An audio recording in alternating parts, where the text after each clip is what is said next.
નમસ્કાર મિત્રો, વિડીયોમાં તમારું સ્વાગત છે।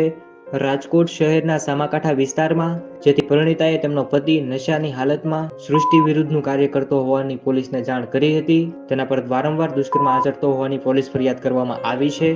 જ્યારે બંનેના લગ્નના 12 વર્ષ પૂરા થઈ ગયા છે અને આને 2 દીકરીઓ પણ છે।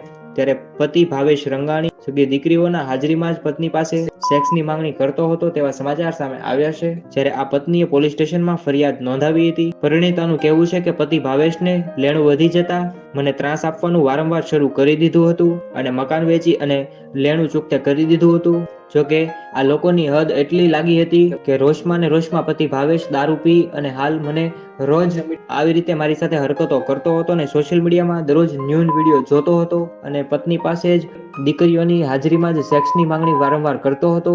પીડિતાએ જણાવ્યું છે કે બંને દીકરીની હાજરીમાં પણ શૌચક્રિયા કરી લેતો હતો, જેના કારણે દીકરીઓના મગજ પર પણ ખરાબ અસર પડતી હતી। દીકરીઓના હાજરીમાં જ હાલ એમ કહેવાય કે સેક્સ કરવાનું મને દબાણ કરતો હતો। જો કે આખરે કંટાળી મેં પોલીસ ફરિયાદ નોંધાવી છે। જો કે આખરે મહિલાએ કંટાળી અને પોલીસ ફરિયાદ દાખલ કરાવી હતી। ત્યારે મિત્રો, આને લઈ તમારે શું કહેવું છે કોમેન્ટ કરો। તો બસ મિત્રો, અમારા આ વિડીયો માટે આટલું જ।